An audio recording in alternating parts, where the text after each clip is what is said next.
Hi ladies! Today what I want to talk about is how I improved my autoimmune symptoms. So first of all, for those of you that don't know who I am, my name is Christy Roker. I'm a master certified health coach. I help women who have autoimmune diseases reclaim their life, feel better again, without sacrificing the food that they love and the life that they enjoy. So for me personally, I have celiac disease and I also have fibromyalgia. And what that looked like for me was I was having difficulty strapping my son to his car seat. I was having difficulty giving him a bath because of the pain and the severe fatigue. By the time I got home from work, I could just barely get through the days.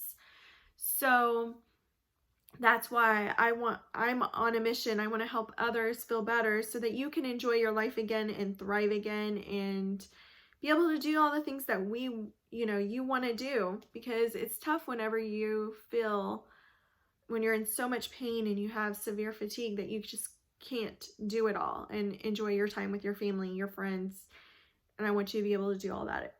So what I had to first work on when it came to improving my autoimmune issues was my gut health.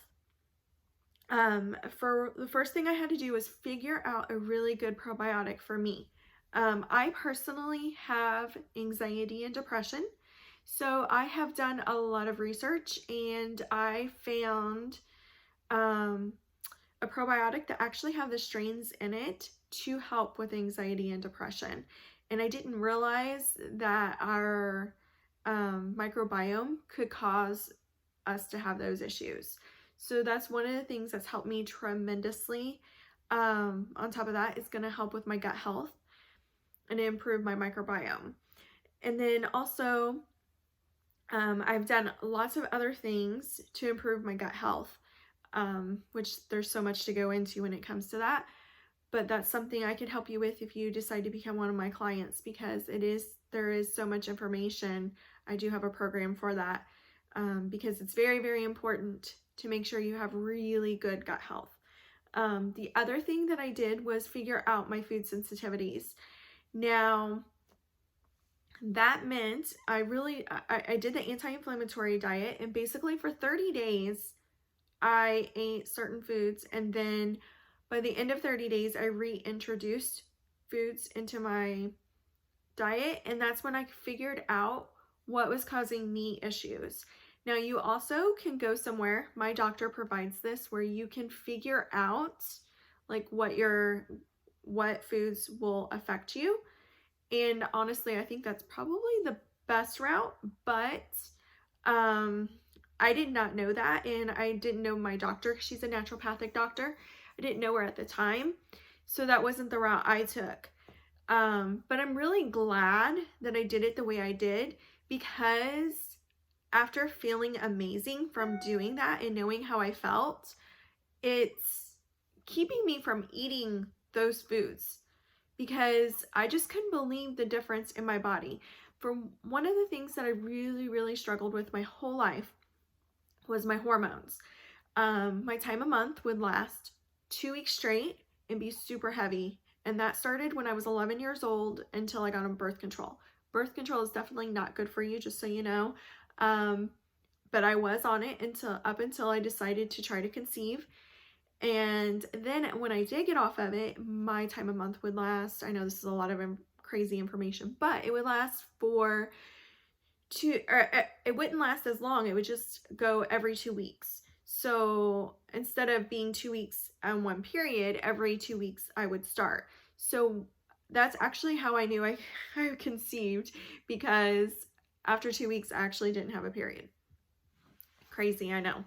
But for the first time in my life, when I did this anti-inflammatory diet and took all these foods out, I finally, for the last little over a year, I've had normal time a month. It would only come once a month and be a normal time period. It's just amazing to me the difference that my body is just from working on my gut health and refraining from eating those type of foods. So it's very, very important to figure out what your food sensitivities are. And another thing that I realized was healthy foods can also cause issues. For instance, for me, spirulina, I don't know if you've ever heard of that, but it's very, very good for you. So my husband and I started adding that into our diet. That was actually in my shakes. And I was gaining weight. We were working out 3 to 4 times a week. And when I say working out, we were doing intense workouts and they were checking our weight and I kept going up. I mean, I literally gained 11 pounds and it was a fat. And the spirulina was causing inflammation in my body. So once I literally stopped eating that or putting that in my shakes, literally I was losing 2 pounds a week. I could not believe the difference that I felt. I wasn't so bloated. And that's another thing. Whenever you're dealing with these autoimmune issues, you're probably going to feel bloated because our body is becoming inflamed because our body doesn't know what to do whenever these type of foods get in, seep through into our body. Our body's like, what do we do? What is this? And it causes us to be inflamed. So it's definitely helpful to figure out what your food sensitivities are and honestly, to know how you're going to feel once you change that and take it away. So it's definitely up to you what you decide to do. And that's also something I can help you with if you do want to figure that out. It's definitely a process, but it is so worth it. So those are the major things that I have done, and I hope this was very helpful for you. If you have any questions or want to know how, want to know how I can help you, please reach out to me. I would love to help you figure out how to improve your health and how to just feel better and have a normal life again. I hope you all have a wonderful day.